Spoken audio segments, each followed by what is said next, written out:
Welcome to the Mesquamaket Beach Podcast, a podcast spotlighting the businesses, newsmakers, events, and memories of Rhode Island's historic Mesquamaket Beach.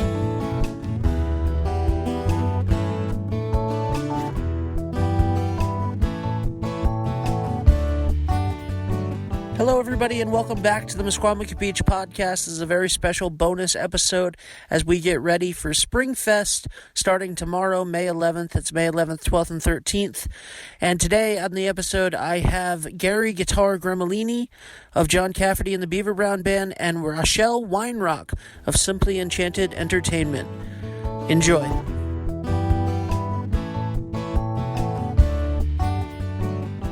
Okay, so I'm here with Gary Gramolini, or Gary Guitar, of the Beaver Brown Band. How are you today, Gary? I'm great. How are you? I'm doing good, thanks. Thank you very much for talking to me. We're really excited to have you on the show. It's great to be here. Thanks for calling. Thanks for asking. Oh, absolutely. So you guys are going to be playing, you're going to be, opening up Springfest this year on Mesquamaket Beach on May 11th. Right, looking forward to it. And I've been told that day has some significance to you guys. Is that true? Yes, that's true. It happens to be the date, the calendar date on which we played our very first show in 1973, which makes 45 years, I believe, right? Yeah.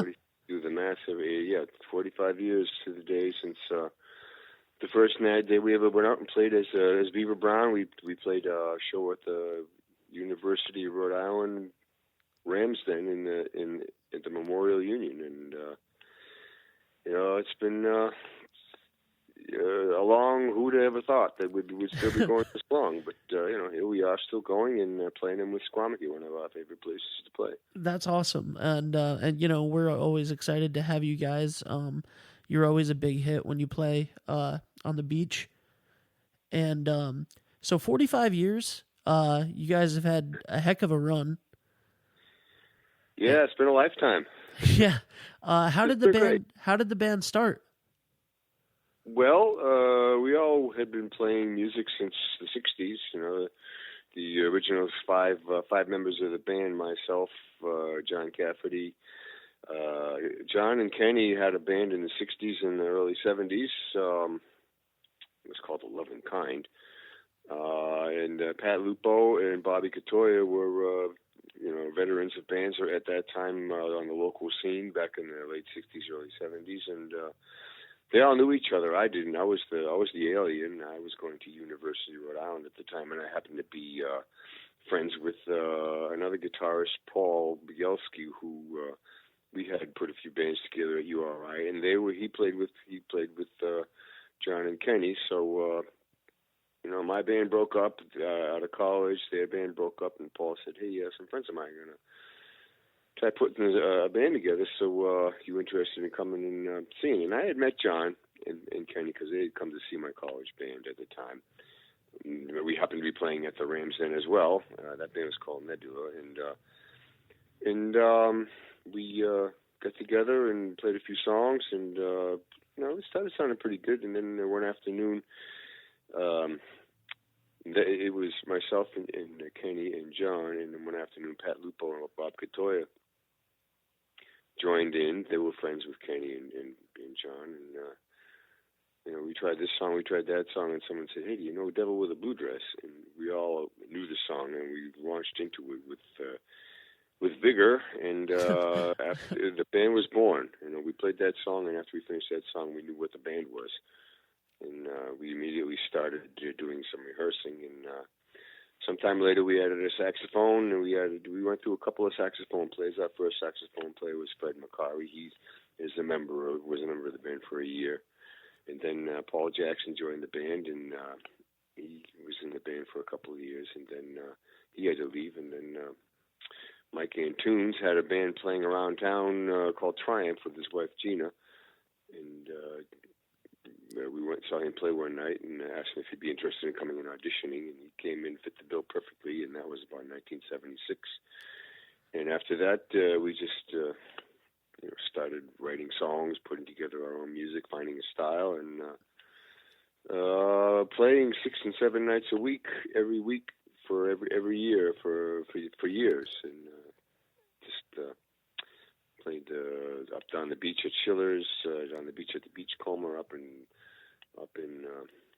Smithfield, up at Gulliver's, Lupo's Heartbreak Hotel. We played at every place that there was to play. We played. Kenny O'Brien was a local agent, and he loved the band. He launched us and Steve Smith and the Nakeds and Naked Truth at the time, and he just booked us everywhere he possibly could. And we worked all the time because of Kenny, and in doing that, working so much, we got really good. We became a very well-oiled machine. Yeah, it sounds like you guys really put in your 10,000 hours. We put in more than 10,000 hours. But, we were living together. We had a house down at the beach, and it was Beggar's Banquet. We were living on the beach, living like proper kings. We weren't making a lot of money, but we were rehearsing all the time. We were spending a lot of time on the beach. John was writing songs about going to the beach all the time. He had a whole seaside, song about surfing and being on the beach and the life on the beach in New England. And we had a lot of material that was ready to be recorded, and some of it ended up getting recorded. We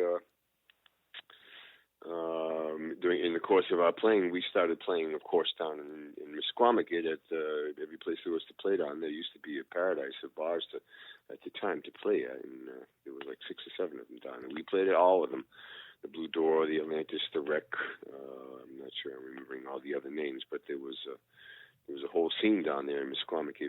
They're all gone now, but at the time that was the place to go, especially for the people in Connecticut. And we were very popular in Connecticut. We played in New Haven a lot. We played at Toad's Place. That was our home away from home in New Haven.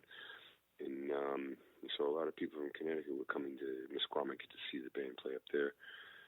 And we also played at a place in Pawcatuck called Rosalini's, which was sort of part of the same scene, only it wasn't quite on the beach. And we were playing there one night. Some people who had seen us play in New York came down and asked us if we wanted to get involved in a movie that they were shooting with, who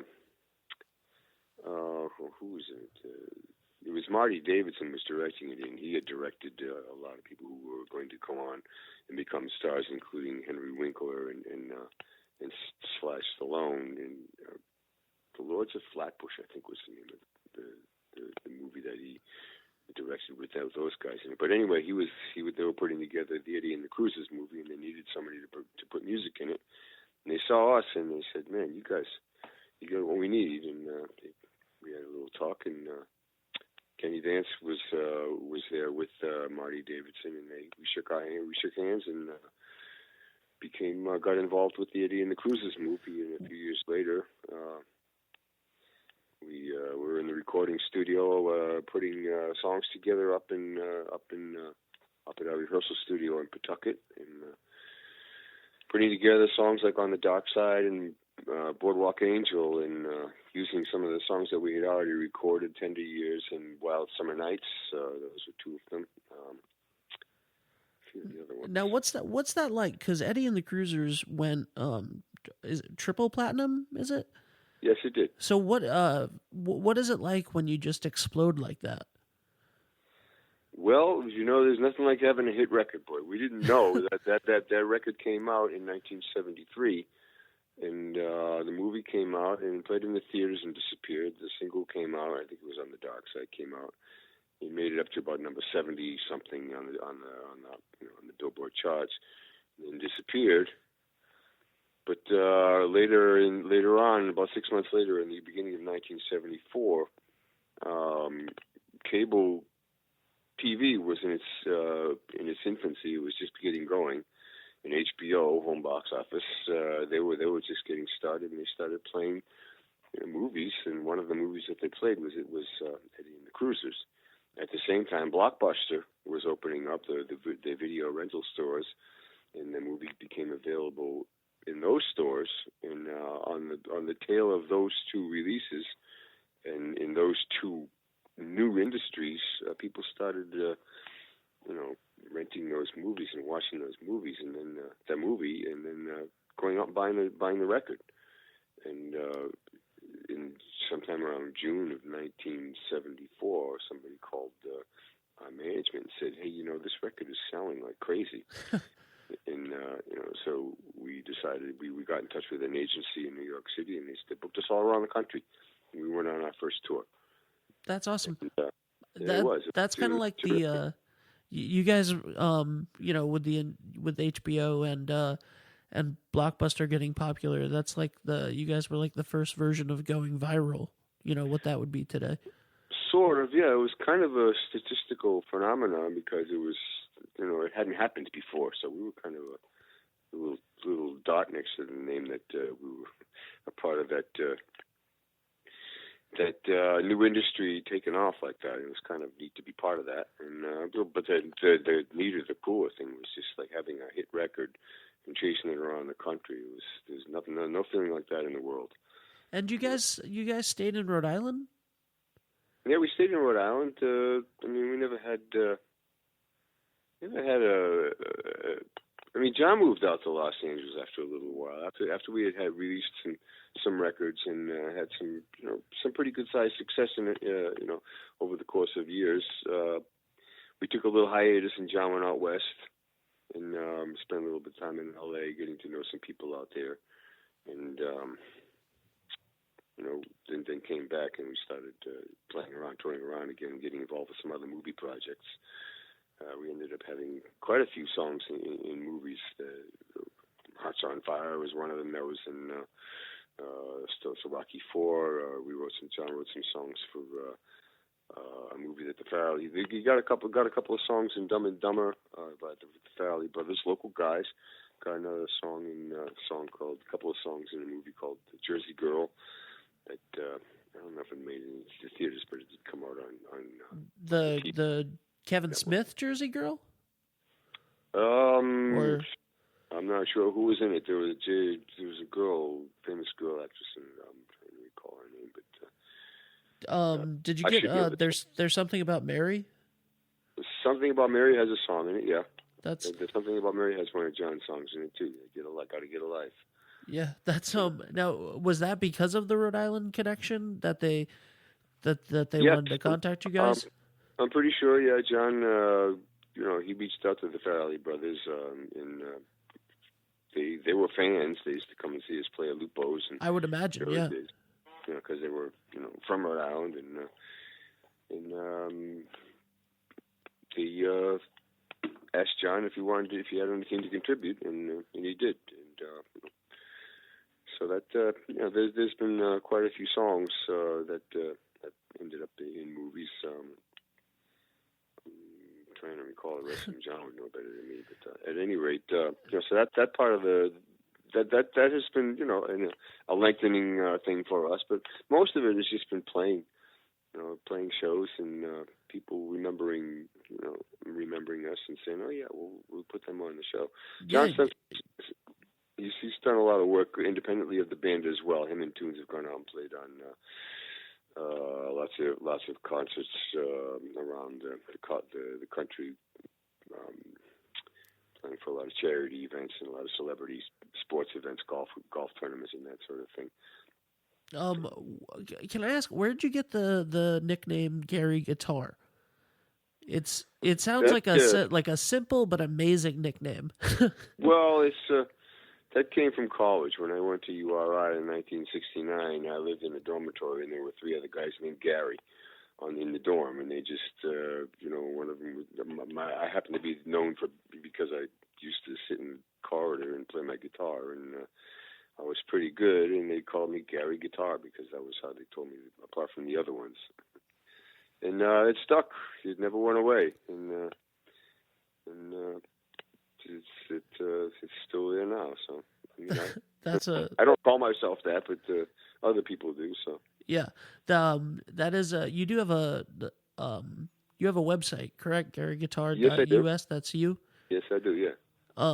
People can check out some of your. I listen to some of your solo stuff on Spotify. Oh, cool. Which is excellent, and I highly recommend it. Well, thank you. Yeah, I write songs. I have a little one-man submarine studio in my garage, and I put songs together out there. They come out slow because I don't go at it 8 hours a day like I would if I was trying to be fully productive. But I enjoy the process, and every once in a while I turn out something that I think sounds pretty good. And if I do, I put it online and I make it available. Most of it, I just let people download it for free. Yeah. But because it's in me, like John Lee Hooker said, it's in me. You got to get it out. Absolutely, definitely got to get that out, and we're happy that you do. So we're really excited to have you guys at Springfest. You guys were gonna play Fall Fest last year, and then John got sick, right? Well, is that what happened? Or he had his vocal. Yeah, his doctor said, you got to stop singing for a little while. You're going to hurt yourself. And so that's what we did. We took a couple of months off, and all the better for it. And I talked to Caswell. He said he saw you guys about a month ago, and you sound better than ever. Well, that's good to hear. So what was that? I think that might have been at maybe at the courthouse or no, I know where that was. It was Mohegan's son. Yeah, we played at the Wolf Den. And Caswell came to there as our guest, and it was good to see him there. We play there a 3 times a year, and it's a great venue, and there's usually a pretty good-sized house there watching us, so it's good to see that. We have continued to entertain, and I think the band is entertaining. John is a master entertainer. He knows how to talk to a whole field of people all at once and make them feel like he's talking to them. I think that's just fabulous to watch. I've always admired him for that. Definitely. So you think, another 45 years after this? Well, the Stones are still doing it, and they're in their 70s. I don't know. Absolutely. We'll go until there's a reason to stop. That's awesome. Thank you. So I don't want to take up too much of your time, but thank you so much for being here with me today. My pleasure. And thank you so much. And we're really excited to see you kick off Springfest on May 11th, Friday, May 11th, this coming Friday. And, John Cafferty and the Beaver Brown Band, they're going to be awesome as always. Check them out. Check out their music, all of their music online. And check out GaryGuitar.us. I think that you have some great stuff there yourself. Well, thanks, man. Thank you very much. Looking forward to Friday. Come on over and say hi when you're there, and we'll be there live and in color. Awesome. All right. Thanks, Gary. Thanks, man.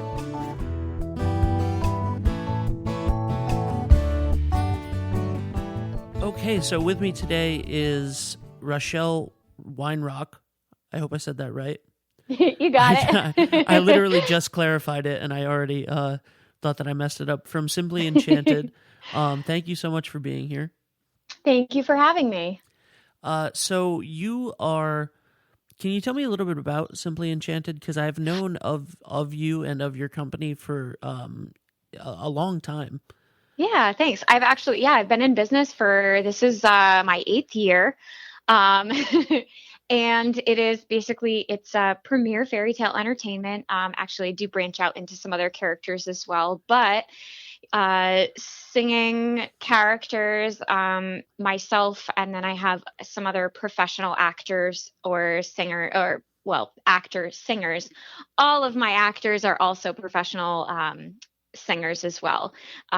So I make sure to bring the highest quality performer with high quality costumes, so people really feel like they're getting the real magical experience of the real character as much as possible. So all of us do our best to embody the characters as much as possible. So we have an array of characters from all the popular princesses: Cinderella, Little Mermaid, Beauty, Snow White, the Frozen sisters. Yep. And I was excited. I think it was like last year or a few months ago when you added Wayfinder. Yes. With she is very popular right now. Definitely with that's Michaela, who's yes, who's awesome, and a mutual friend. Yeah, she's wonderful. I'm so happy. Michaela was one of my children in Sound of Music when I was Maria and was she Brigida? No, I can't even remember. There's too many kids. Yeah. Anyway, she was one of my children. And she sounds so lovely as Moana, and she looks so much like her, and she does a really great job. So I'm really happy to have her on my team. And we do really, really cute events with Wayfinder and with the Little Mermaid together because they both love the ocean. Yeah, no, that's I saw that and I thought that was genius. Yep. So you have a phenomenal voice. Oh, thank you. And do you have a background in musical theater? I do. I went to college for theater and got a BFA in acting. And really musicals have just been kind of my forte. And I guess I just started singing princess songs since I was a kid. And this seems like a natural place to go. Yeah. That's awesome. I was going to say we have that in common, but the last thing you talked about was singing princess songs. We have the first part in common, the musical theater, right. love and history. I also went to college for musical theater. Did not get a BFA. Just went to a conservatory, but so I think that your situation was better. Now I've seen that you played like you were in Avenue Q. Yes. And I believe you were Sarah in Guys and Dolls at Ocean State. At Ocean State? Yeah. That is true. Yeah, I was Sarah in Guys and Dolls at Ocean State. I was also Diana in Lend Me a Tenor at Ocean State.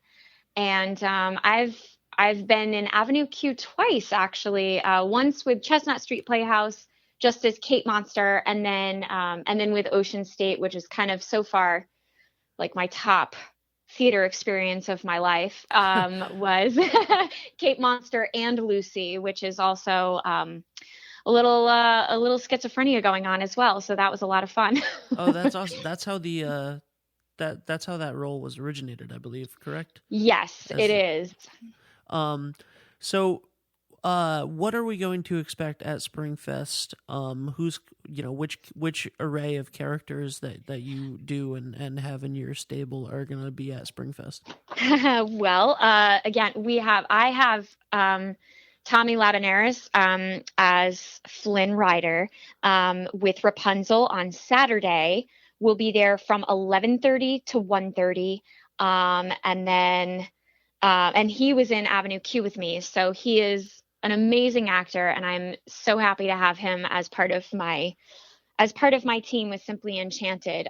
So Rapunzel and Flynn will be there on Saturday, singing songs and playing some games. We might take requests. It kind of depends on what the crowd is like. I'm hoping for nice weather. Me too. Yeah. Last year was really cold, so hopefully this year is going to be a lot nicer. And then Sunday, we have the Little Mermaid and we have the Wayfinder together. So they'll be there from 12 to 2 on Sunday. And of course, if you're lucky, the Wayfinder will teach you how to hula, which is a lot of fun as well. Her native dance. And of course, so many fun songs.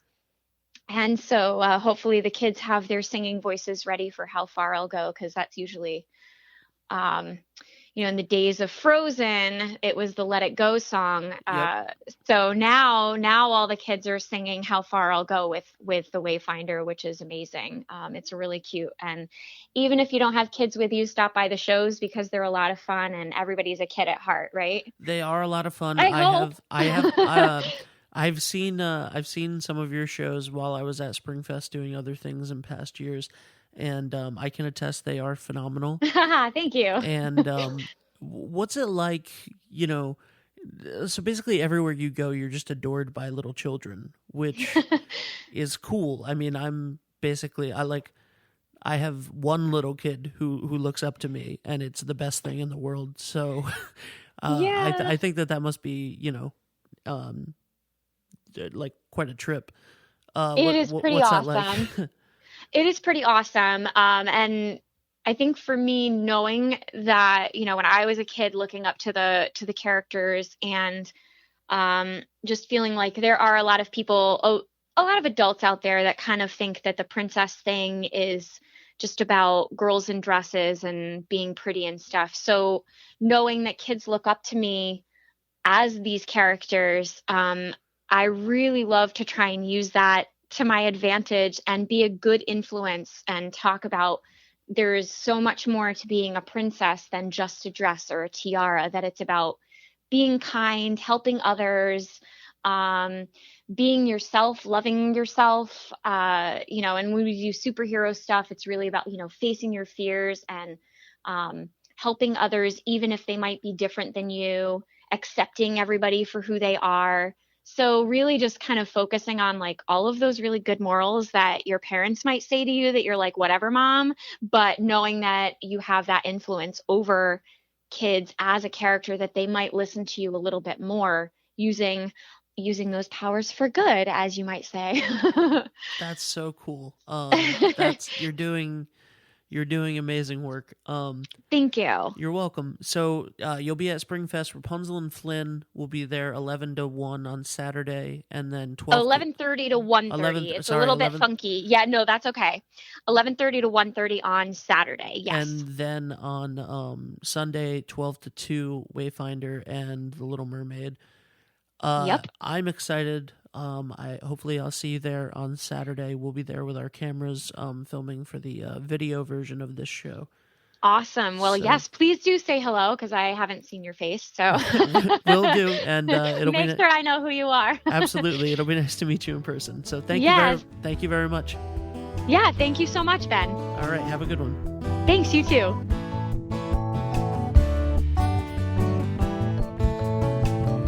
For more information on the events and businesses in Mesquamaket Beach, make sure to follow us on Facebook, Twitter, and at mesquamaket.org.